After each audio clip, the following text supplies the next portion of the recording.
قانتين لله شهداء بالقسط ولا يجرمنكم شنآن قوم على ألا تعدلوا اعدلوا هو أقرب للتقوى إن الله خبير بما تعملون.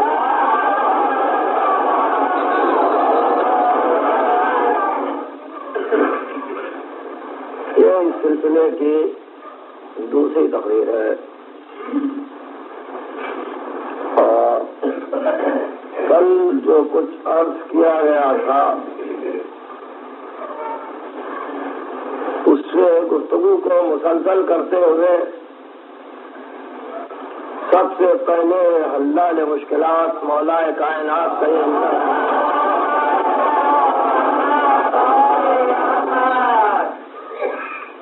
ارشاد فرماتے ہیں ما اخذ اللہ علی اہل الجہل ان یتعلموا حتی اخذ علی اہل العلم ان یعلموا. اللہ نے کبھی جاہلوں پر یہ ذمہ داری نہیں ڈالی کہ وہ علم کو سیکھیں جب تک کہ صاحبان علم سے یہ وعدہ نہیں لے لیا کہ وہ علم کو تقسیم کریں.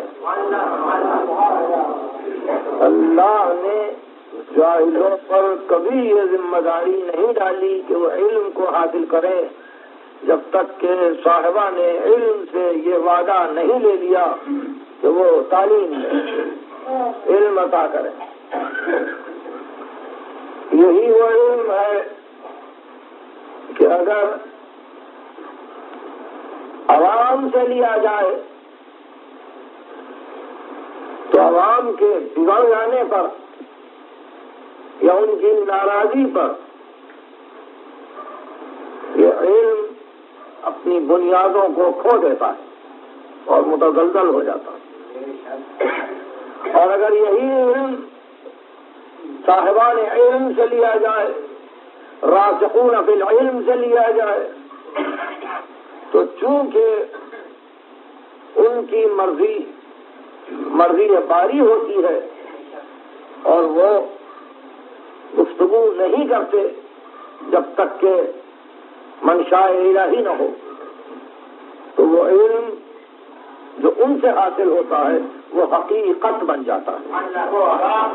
اسی حقیقت پر کل گفتگو ہو رہی تھی کہ حقیقت کیا ہے. حقیقت عوام کے پاس نہیں ہے، حقیقت جمہور کے پاس نہیں ہے، حقیقت ماں و شما کے پاس نہیں ہے. حقیقت کا ادعا وہ انسان نہیں کر سکتا جو خود اپنی حقیقت سے بھی واقف نہ ہو. اس لیے حقیقت ہی یہ ہے کہ جلال کے پردوں کا خود بخود منکشف ہو جانا. حقیقت ہی یہ ہے کہ نور ازل کا حیاتل توحید پر چمک پڑنا. اور حقیقت ہی یہ ہے کہ مرضی الہی کی نمائندگی کرنے والا جو علم الہی کا مظہر ہو وہ نیک و بد عالم بتلائے اور دنیا کو علم حق سے آگاہ کرے. وہی حقیقت ہے، وہی نور ہے، وہی مقصد وجود ہے، وہی منشاء خلقت ہے. اور اسی لیے ارشاد فرمایا ہے کمائل جب آفتاب تالے ہو جائے تو چراغ کو بجھا دینا. اس کے معنی یہ ہے کہ جب معصوم کا قول میں اکثر آ جائے تو غیر معصوم کو رد کر دینا.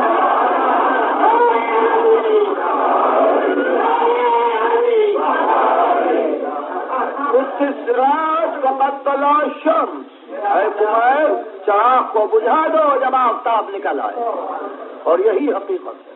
اس کے معنی یہ ہے کہ جب مزاج داؤن الہی رموز حق کا آشنا، مرضی الہی کا نمائندہ، علم الہی کا مظہر عطام جب کوئی حکم دے دے تو اس کے مقابل میں پھر نہ کوئی حکم قابل قبول ہے اور نہ اس کے مقابل میں کوئی اطلاع علم کی صورت اختیار کر سکتی ہے۔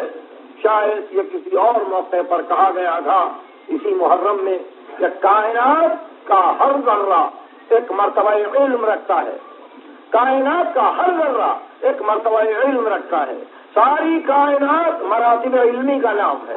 جیسے جیسے مرتبے بڑھتے جاتے ہیں مراتب علم بڑھتے جاتے ہیں، یہاں تک کہ کائنات میں وہ منزل آتی ہے جس کو منزل خاتمیت کہتے ہیں، اور وہ منزل حقیقت محمدیہ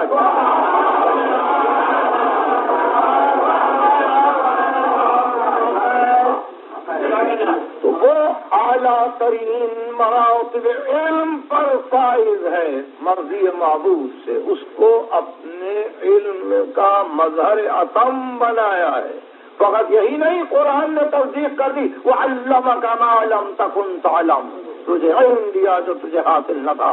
الرحمن علم القرآن خلق الانسان علمہ البیان، یہ اسی کے علم کی صورتیں ہیں کہ جو علم اس کو دیا گیا۔ تو مطلب یہ ہے کہ جب آفتاب طلوع ہو جائے تو پھر چراغ کا روشن رکھنا بجز حماقت کے، بجز بے عقلی کے، بجز نادانی کے اور کچھ نہیں ہے۔ اور پھر خصوصیت سے یہ جانتے ہوئے کہ آفتاب کی روشنی کے بعد چراغ کی ضرورت ہی باقی نہیں رہتی۔ ممکن ہے کسی موقع پر یہ چراغ کام دے رہا ہو، ممکن ہے کسی تاریکی میں اس چراغ سے بھی کام لیا گیا ہو، ممکن ہے کہ انبیاء کا علم بھی کبھی کام آیا ہو، ممکن ہے کہ فلسفیوں کا بھی علم کبھی کام آیا ہو، ممکن ہے کہ حکما کے بھی بتائے ہوئے راستے کبھی کام آئے ہوں، مگر شریعت کے کامل ہونے کے بعد اور دین کے اتمام پا جانے کے بعد اور نعمتوں کے مکمل ہو جانے کے بعد علم اس درجے پر پہنچتا ہے جس کو آفتاب کہتے ہیں۔ جب آفتاب روشن ہو جائے تو پھر چراغوں کو جلانے کی ضرورت نہیں۔ فرمایا کمائل یہ حقیقت ہے۔ یہ تھا وہ سلسلہ کہ جس کو میں اپنی گزشتہ تقریر سے مسلسل کرتے ہوئے آگے بڑھنا چاہتا تھا۔ تو ان مظاہر علم الہی نے کہ جن کو حق پہنچتا ہے کہ وہ آفتاب علم بنے، یہ علم الہی کے مظاہر ہیں، انہوں نے اپنا ایک معاشرہ خلق کیا اور یہ بتلایا کہ کوئی بھی انسان میرے دوستوں میں، ہم کو چاہنے والوں میں، ہم سے مودت رکھنے والوں میں اپنے کو نہ محروم جانے نہ مایوس رہے،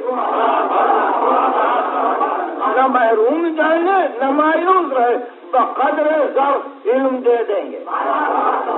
علم کے معنی یہ نہیں ہے کہ ڈگریاں دیں گے، ہمیں پی ایچ ڈی بنائیں گے، نہیں، ہم علم معرفت کے قدر حوصلہ دیں گے۔ ممکن ہے کہ وہ کسی چیز سے دنیاوی اعتبار سے واقف نہ ہو، مگر جس کو محبت دیتے ہیں اس کو جہالت نہیں دیتے۔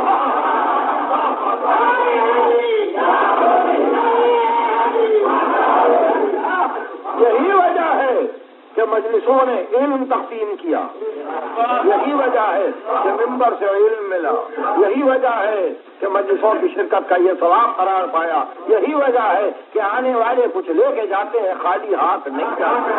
اور یہ صرف امتیاز ہے اسی مجلس کو، یہ امتیاز ہے صرف اسی عزائے حسین کو کہ اس نے یہ عہد کر لیا ہے کہ ہم اپنے پاس آنے والوں کو کبھی محروم نہیں کریں گے۔ تو اس طرح سے مظاہر علم کو تقسیم کرتے ہیں، اور تقسیم کرنے کا ذریعہ یہ نہیں ہے کہ کوئی زانو یا ادب طے کر کے قبلہ رو ہو کے ان کی دھن میں آنکھیں بند کر کے بیٹھ جائے، نہیں، باتیں سنے، باتیں سنائے، بلکہ اس مودت کے رشتے کو، اس محبت کی موج کو اگر اس سمت پر معین کر دے کہ جس سمت سے آواز آ رہی ہے تو یہ وصول کرنے والا قلب اس آواز علم کو ہر وقت سنتا رہے۔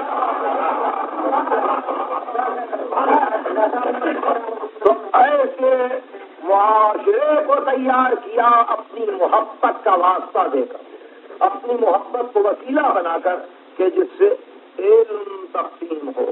میں نے کل کی تقریر میں عرض کیا تھا کہ یہاں 5 تقریریں ہو رہی ہیں رات کی حد تک۔ کل صبح دوسرا ہی عنوان ہوگا.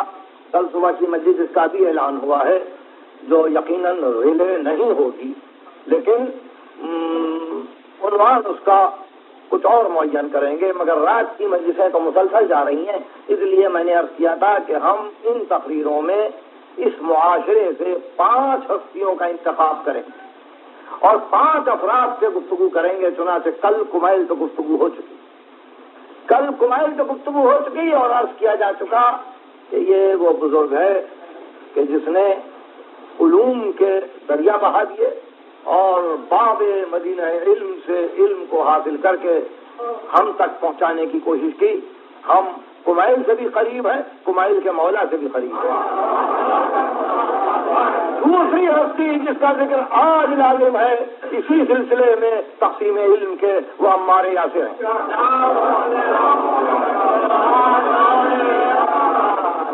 اچھا دوستوں سے ان کی شخصیت چھپی ہوئی نہیں ہے، سب ان کا نام جانتے ہیں اور سب کو ان کا علم ہے. لیکن ایک عجیب بات یہ ہے کہ دنیا نے یہ بہت کم غور کیا کہ عمار نے اس وقت کے معاشرے کو کتنا متاثر کیا، عمار نے اس کے بعد کی صدی کو کتنا متاثر کیا، عمار نے 30ویں صدی ہجری کو کیسے متاثر کیا، عمار سے آج تک دنیا کتنی متاثر ہے. دوست کیا کہہ رہے ہیں، دشمن کیا کہہ رہے ہیں، یہ ایک مستقل مسئلہ ہے. عمار اس منزل پر فائز ہے کہ جہاں رسول نے عمار کے لیے کہا تھا کہ عمار تجھ کو دوست نہ رکھے گا مگر مومن، تجھ کو دشمن نہ رکھے گا مگر منافق. تو عمار ہر دور ہر گھڑی میں انفلوئنس چھوڑتے گئے اور انفلوئنس کرتے گئے دنیا پر. ہمارے یاسر اصحاب رسول سے ہیں، علماء سے ہیں، یعنی ہجرتین کے مالک ہیں. 2 ہجرتیں کی ہیں، حبشہ کی طرف اور مدینے کی طرف. 2 قبلوں کی طرف نماز پڑھی ہے اور سلسلے کے اعتبار سے جب اسلام آیا ہے تو 7ویں مسلمان ہیں. بدریون میں شامل ہیں کہ جن کی صفت یہ ہے کہ بدری جس گروہ میں آ جائے یا بدری جس گروہ کی مخالفت کر جائے تو جدھر آئے اس کو حق جانو اور جس کی مخالفت کرے اس کو باطل سمجھو. اسی وجہ سے جنگ جمل کا فیصلہ اسی عنوان سے ہوا کہ جمل میں جتنے بدریون تھے وہ علی کے ساتھ تھے. یہ بڑی تفصیل ہے، اب ایک ایک کا نام لیتے جانا. بہرحال عمار کے متعلق جان لیجئے، یہ ابتدائی گفتگو کہ وہ علماء میں سے ہیں، اوائل اسلام سے رسول کے ساتھ ہیں، نہیں بلکہ یہ پہلے بزرگ ہیں جن کی ماں اور جن کے باپ دونوں کو قتل کیا گیا رہے اسلام میں. ان کی ماں پہلی قتل کی جانے والی عورت ہے. اسلام میں جس عورت کو سب سے پہلے قتل کیا گیا وہ عمار کی والدہ گرامی ہے. عالم یہ ہے ان کے والد کا اور ان کی والدہ کہ کفار نے ان کو پکڑ لیا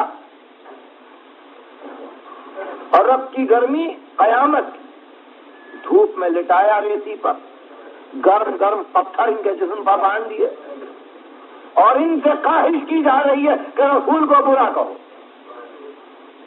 عمار کو طرح طرح کی تکلیفیں دی گئیں، لیکن عجب جذبہ تھا عمار کا، عجب خصوصیت تھی عمار کی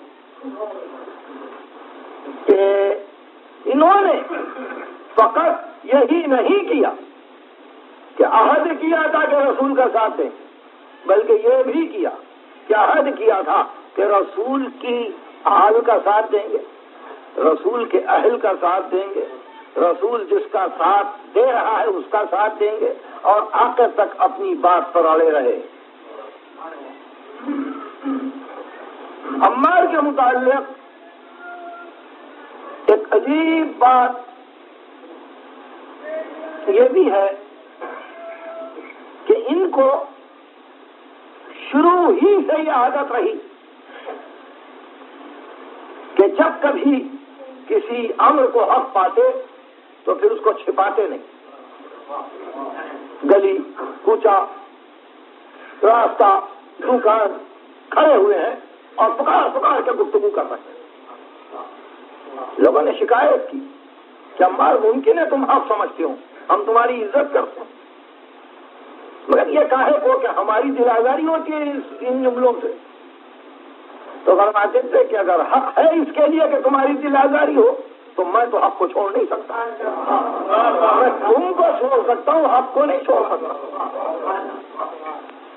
کیونکہ اجلہ صحابہ میں سے تھے، پیغمبر اسلام بڑا احترام کرتے تھے، اور اجلہ صحابہ میں پڑھے لکھے تھے، فقیہ تھے، فقہ پہ عبور تھا، مسائل علمی سے واقف تھے، یہاں تک کہ مختلف فقہ کی کتابوں میں اسلام کی ہے کہ خاص طور پر حضرت عمر بن خطاب رضی اللہ عنہ نے طہارت کے مسائل اور تیمم کا حکم ان سے حاصل کیا، اور آج تک فقہ کی کتابوں میں یہ ہے کہ تیمم کا طریقہ عمار کا بتلایا ہوا ہے۔ دنیا بھول چکی تھی کہ تیمم کیسا کیا جاتا ہے، بلکہ دنیا یہ کہتی تھی کہ ہم کو خیال بھی نہیں رہا کہ رسول اس طرح سے تیمم کا حکم دے رہے تھے، یہ عمار ہی سے۔ تو بہت سے احکام فقہ میں عمار کے دیے ہوئے ہیں۔ گفتگو ان کی فقہ سے یا ان کے معارف سے نہیں ہے، گفتگو کی سمت یہ ہے کہ عمار کی ایک بے چینی تھی کہ حق ظاہر۔ جب رسالت مآب کا انتقال ہوا تو تاریخ بتلاتی ہے کہ سب سے پہلے خانے سیدہ پہ آنے والے عمار تھے،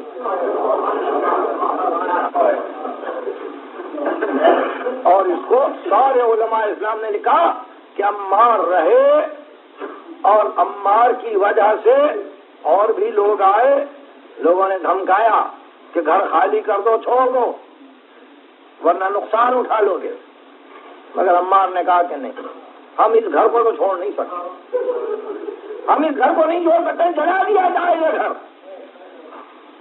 ہم اس گھر کو نہیں چھوڑ سکتے۔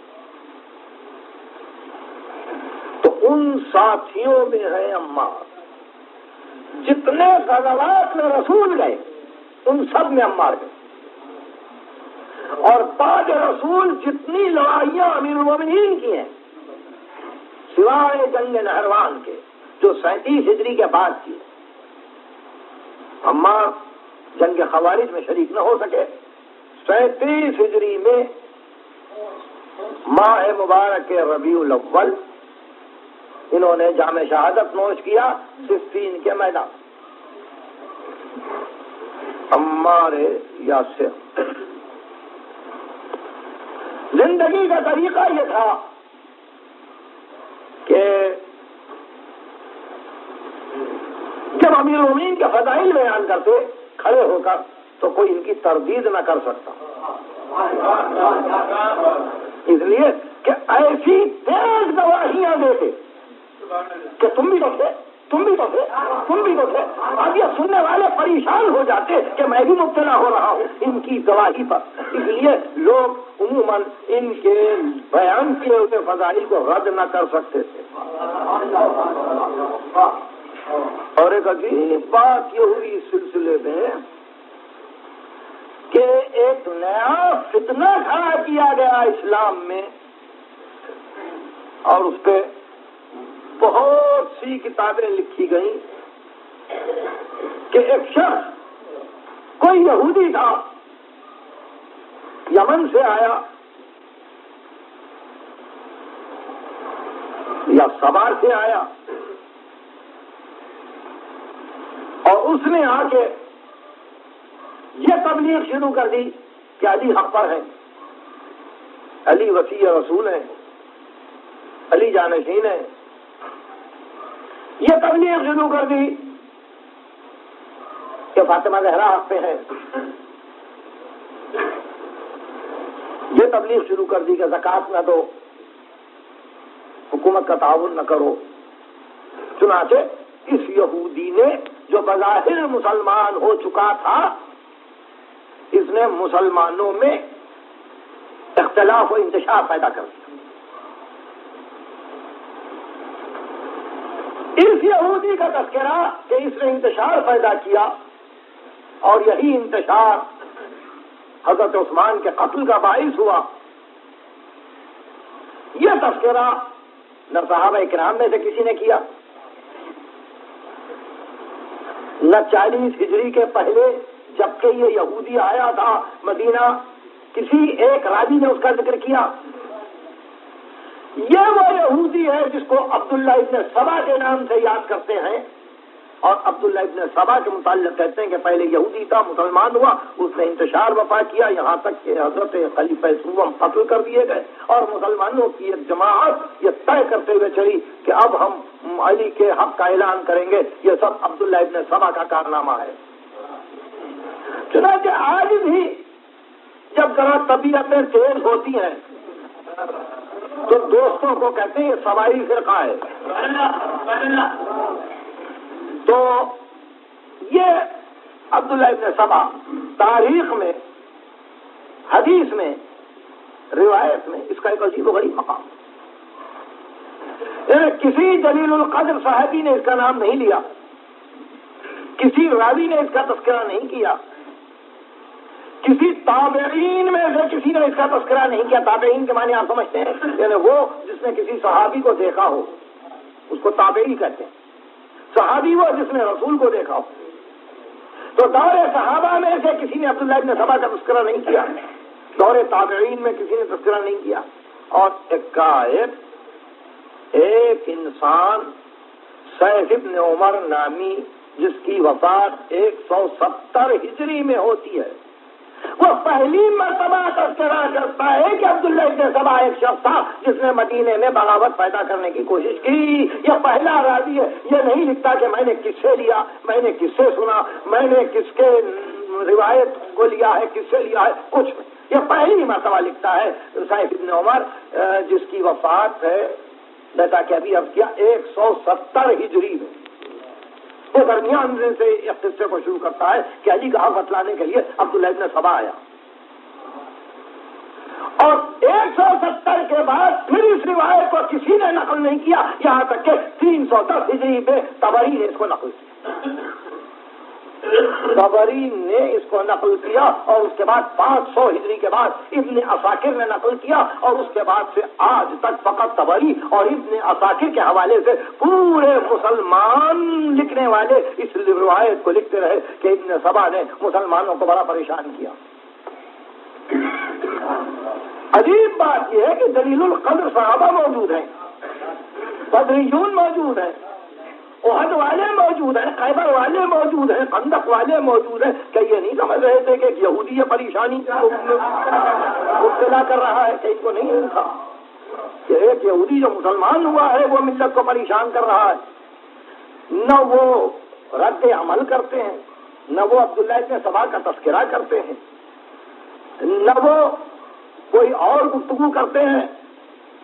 اب اس کے متعلق یہ لکھا گیا کہ عبداللہ ابن سبا اور ابن امت السودا یعنی کالی کنیز کا بیٹا ابن سبا. اور یہ قصہ بڑھ گیا اور طبری کے حوالے سے اب دنیا نقل کر رہی ہے. طبری نے لیا کہاں سے؟ وہ کہتا ہے سیف ابن عمر سے لیا. طبری کو کیا حق ہے کہ 310 میں جو مرتا ہے وہ 110 سے روایت لے غیر واسطے کی؟ اور سیف ابن عمر کو کیا حق ہے کہ جب روایت کا وجود ہی نہ ہو آغاز اسلام میں وہ بغیر کسی حوالے کے روایت کو لیتا کیسے؟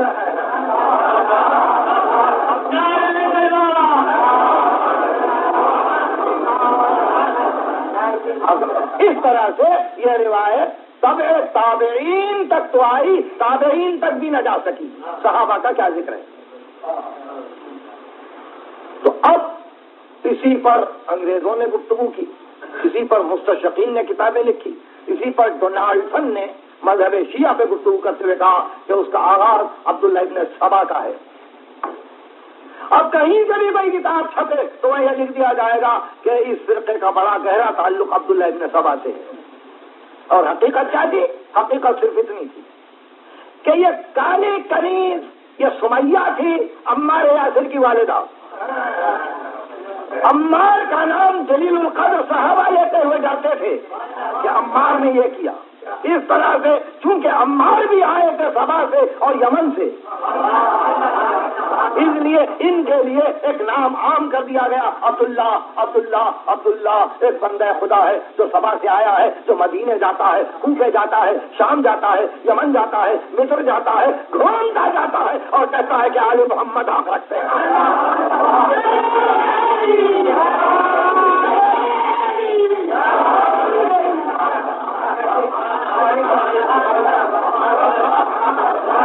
یہ وہ ہمارے یاسر ہے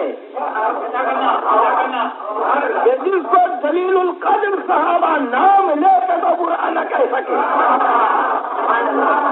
مگر یہ ضرور کہا کہ ایک کوئی باہر سے آدمی آیا تھا، اس نے اسلام میں انتشار پھیلانے کی کوشش کی، اور یہ ابن سبا ہے، اس کا مذہب سبائی ہے۔ ظاہر ہے کہ ہم نے بہت غور کیا تو پتا چلا کہ اگر کوئی باہر سے آدمی آتا ہے کسی مقام پہ تو اتنا متحد عالم اسلام تھا، ان کو خبر نہ ہوتی کہ ایک آدمی کی یہ کوششیں ہو رہی ہیں کہ ان کو ان سے لڑا رہا ہے، ان کو ان سے لڑا رہا ہے، نئے نئے قضیے شروع کرتا ہے اور صحابہ اس کا تذکرہ ہی نہیں کرتے ہیں۔ اصل قصہ یہ ہوا تھا کہ عبداللہ ابن سبا ایک نام تھا، ایک نک نیم تھا، ایک عرف بنایا گیا تھا، ایک پہچاننے کا ایک طریقہ تھا کہ دیکھو اس صحابی کو اس طرح سے پہچانو۔ چنانچہ اس طرح سے تاریخ میں میثم عمار کے دو نام ہو گئے، عمار کے دو نام ہو گئے، اور عبداللہ ابن سبا وہ نام ہے کہ یمن سے یہ بھی تھے، اس کو بھی یمن کا بیٹا کہہ کے پکارا گیا، اور یہ بھی کہا گیا کہ اس کی ماں سیاہ فام کنیز تھی تو وہ بھی حق تھا، اور دوسری یہ بات تھی کہ وہ یہی پروپیگنڈا کرتے ہوئے جاتے تھے کہ وہ حق پر ہیں۔ لیکن عمار پر ان باتوں کا کچھ بھی اثر نہ تھا۔ ایک دن مغیرہ نے شعبہ کو پکڑ لیا راستے، کب تک دھوکہ دے گا؟ اب گفتگو کا آغاز ہوں، کب تک دھوکہ دے گا؟ حق کا علم رکھتے ہوئے حق کو اوپر سے پشت کب تک ڈالے گا؟ اب مغیرہ چاہتے ہیں کہ اپنا ہاتھ چھوڑا کے نکلے، وہ کہتا ہے نہیں، میں بحث کرنے کو تیار ہوں، تم مجھ سے بات کرو۔ تم نے نہیں سنا رسول کو یہ کہتے ہوئے اللہم وال من والا وعاد من عادا، خدا بندہ تو اس کو دوست رکھ جو علی کو دوست رکھے، خدا بندہ تو اس کو دشمن رکھ جو علی کو دشمن رکھے۔ تم نے نہیں سنا؟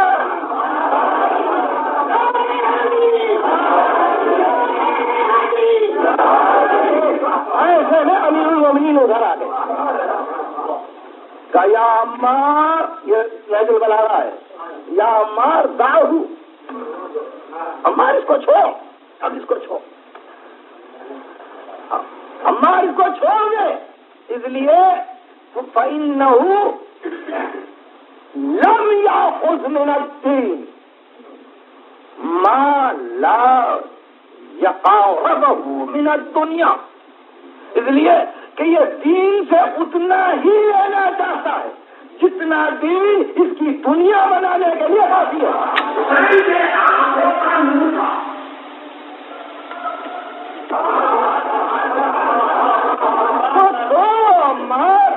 یہ دین سے اتنا ہی لے رہا ہے جتنے دین کی دنیا بنانے کے لیے ضرورت ہے، وہ دن اور آج کا دن۔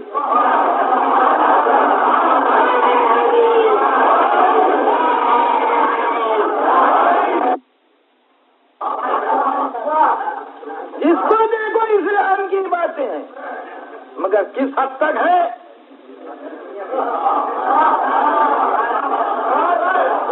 کہ دنیا جہاں تک مل سکے،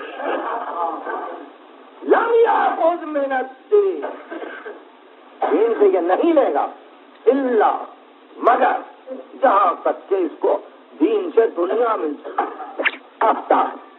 اس کے بعد کا جملہ دیکھیے، یہ چاہتا ہے، وَهُوَ فِي عمد لبس على نفسها ليجعل الشبهات اعذارا، اس لیے کہ اس نے عمدن اپنے نفس پر یہ واجب کر لیا ہے کہ کوئی شبہ پیدا کرے، کوئی شبہ پیدا کرے. کیوں؟ لِيَجْعَلِ الشُّبْهَاتِ اعذارا للزلل، تاکہ اپنی غلطیوں اور اپنی لغزشوں کو حق بجانب بتلانے کے لیے یہ کہتا جائے میں کیا کروں، مجھے تو یہ شبہ ہوا تھا، مجھے یہ شبہ ہو گیا تھا، مجھے یہ شبہ ہوا تھا. تو شبہات کی خود پرورش کر رہا ہے تاکہ اپنی لغزشوں کو حق بجانب بتلائے. یہ عجیب فلسفہ ہے، یہ صرف عمار کے لیے نہیں ہے. آج بھی اگر کوئی کہے مجھے یہ شبہ ہے تو حقیقت میں نہیں ہے، حقیقت میں شبہ نہیں ہے. اس لیے کہ حقیقت کے آنے کے بعد، آفتاب کے سمجھ جانے کے بعد تم نے دیا تو جا رہی ہے.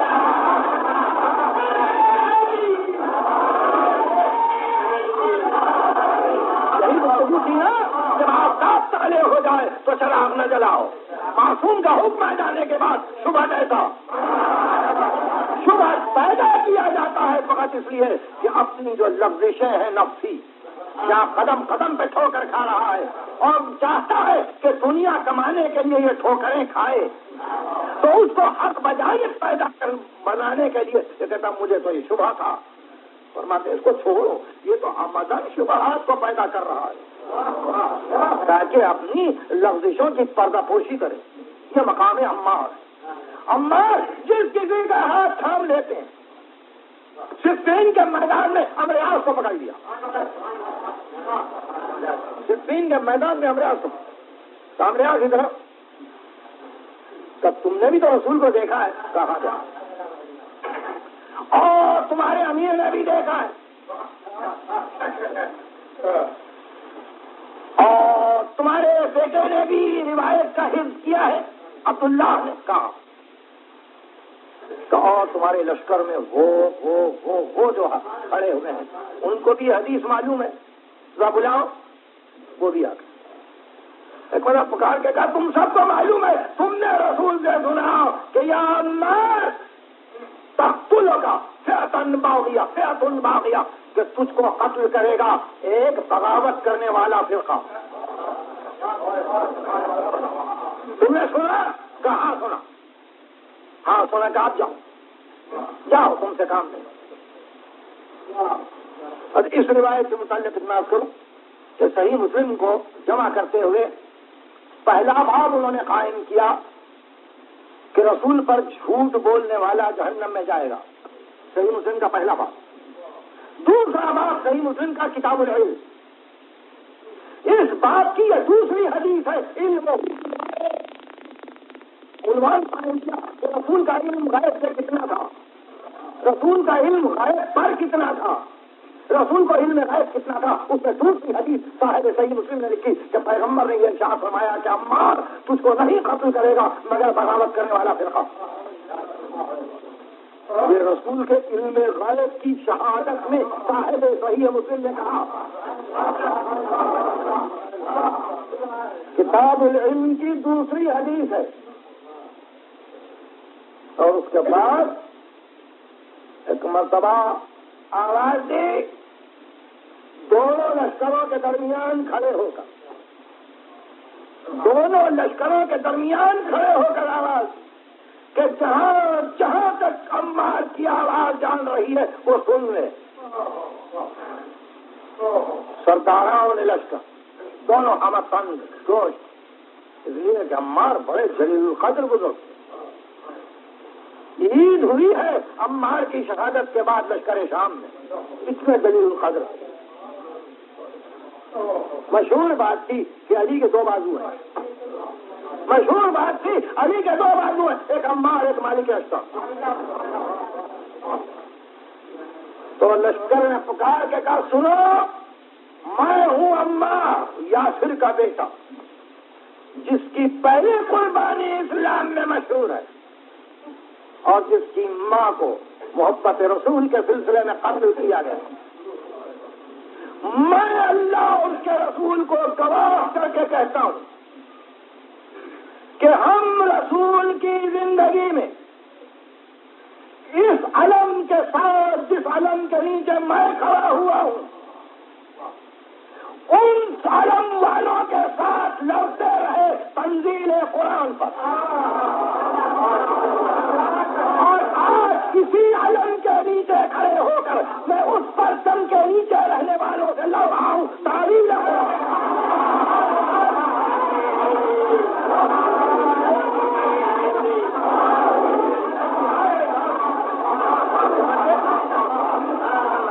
بدر، احد، خندق، خیبر، تنزیل، جمل، صفین، تعویل، عمار کی گواہی ہے۔ اور پھر جب میدان میں آئے اور حملہ کیا تو حملے میں جو رجب ان کی زبان سے جاری ہوا وہ یہی تھا کہ فقط ضربناکم من قبل للتنزیل ونحن نضربکم للتاویل، اس وقت ہم نے تم کو مارا تھا تنزیل کے سلسلے میں، آج لڑ رہے ہیں تعویل کے لیے۔ یہ کمائل کے ساتھی ہیں، وہ جو حقیقت کو جانتے ہیں کہ تنزیل کیا ہے، تعویل کیا ہے، تنزیل کیا ہے، تعویل کیا ہے۔ تعویل کے معنی کوئی عمار سے پوچھے، تنزیل کی حقیقت کوئی عمار سے پوچھے کہ اس وقت ہم لڑتے تھے تنزیل پر کہ مانو قرآن کو، آج لڑ رہے ہیں تعویل کو کہ مانو بولتے ہوئے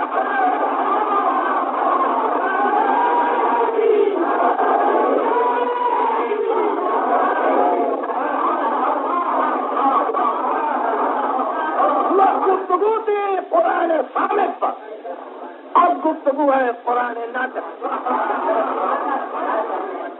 اور یہ کہہ گئے جب حملہ کیا ہمارے آسم تو صفوں کو اجڑ دیا، 94 برس کا سن تھا،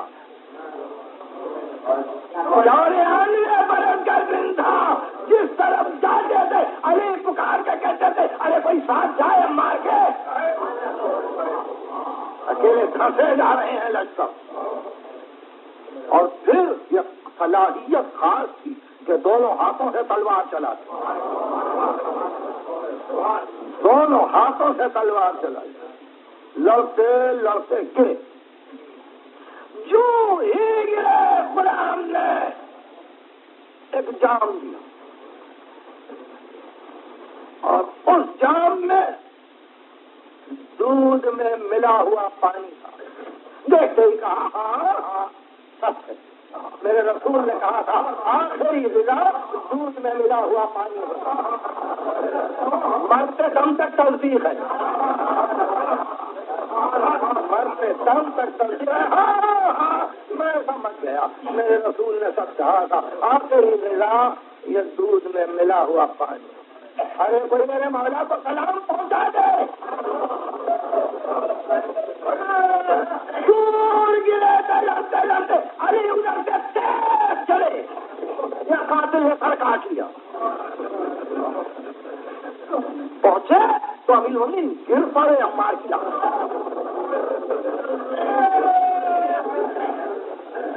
گر پڑے۔ امیر المومنین کو بہت کم کسی نے اتنا غمگین پایا، مسلسل ہو رہے اور کہتے تھے عمار اب علی تم کو کہاں سے لائے؟ صفوں کو روک کے علی نے نماز پڑھی، عمار پہ علی نے نماز پڑھی اور انہیں کپڑوں میں دفن کیا اور کہا عمار تم ایک یاد چھوڑ گئے اور یہ یاد ہمیشہ کے لیے باقی ہے۔ یہ دوسرا ذکر تھا جو اس معاشرے کے ان افراد سے مشتمل ہے کہ جو آل محمد کی مودت کو، جنہوں نے آل محمد کی محبت کو اپنی زندگی بنانے کی کوشش کی، کمائل کو سن چکے، عمار کو سن چکے. ایک مختصر سا خلاصہ یہ تھا. اور اب گفتگو کو ختم کرتے ہوئے ظاہر ہے کہ کتنا ناز کرتے ہوں گے امیر المومنین ایسے اصحاب کا. یہ کمائل ہے, یہ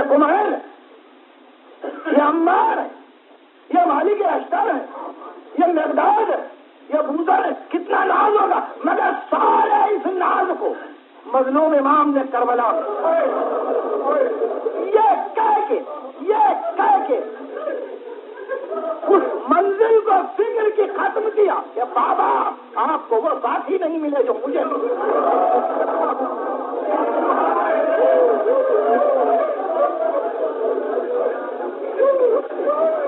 اب بدلائیں کہ اب میں کس کا تذکرہ کروں. بابا آپ کو وہ اصحاب نہیں ملے جو مجھے ملے. نانا آپ کو وہ اصحاب نہیں ملے جو مجھے ملے. بھائی آپ کو وہ اصحاب نہیں ملے جو مجھے ملے. عمار کا معاشرہ ہے مگر اسی معاشرے سے متصل ہیں شہدائے کربلا. حبیب ابن مظاہر آئے ہیں حسین کی مدد کے لیے. حبیب ابن مظاہر کا غلام آیا ہے. دونوں قتل کیے گئے مگر حبیب سردار لشکر تھے, کوفے میں بڑے عزیز تھے اور دنیا جانتی تھی کہ پہاڑ اقدس حسین کی مٹی کو لے کے ہمیشہ آنکھوں میں سونا بناتے تھے. اس لیے انتقاماً حبیب کے سر کو کاٹا گیا, نو کے نہلا پر رکھا گیا. جب کوفے میں اہل بیت کا داخلہ ہوا تو سر حسین کے ساتھ ساتھ حبیب کا سر کوفے میں تماشا دیکھنے والے سب جمع ہوئے. ان تماشا دیکھنے والوں میں ایک بچہ بھی تھا. مشکل ہے تمام 15 برس کا زندہ. اس نے دیکھا یہ تو میرے باپ کا سر ہے. اپنے ہم سنوں کو جمع کر کے کہا ہے ہمت ہے کہ حملہ کریں. بچوں نہیں, نوجوانوں نے کودے کے تلواریں کھینچ لی اور پہلے جا کے ایک بھرپور ہاتھ مارا اس نیزے کو اٹھانے والے پر کہ جس نیزے پہ حبیب کا سر تھا. وہ گرا کٹ کے بے اختیار بیٹے نے باپ کے سر کو اٹھا لیا اور ان تمام نوجوانوں نے اس بچے کو گھیرے میں لیا. اور وہ بچہ یہ کہتے ہوئے چلا, ارے وارث تو جی رہا ہے, وارث تو جی رہا ہے اور ہمارے باپ کے سر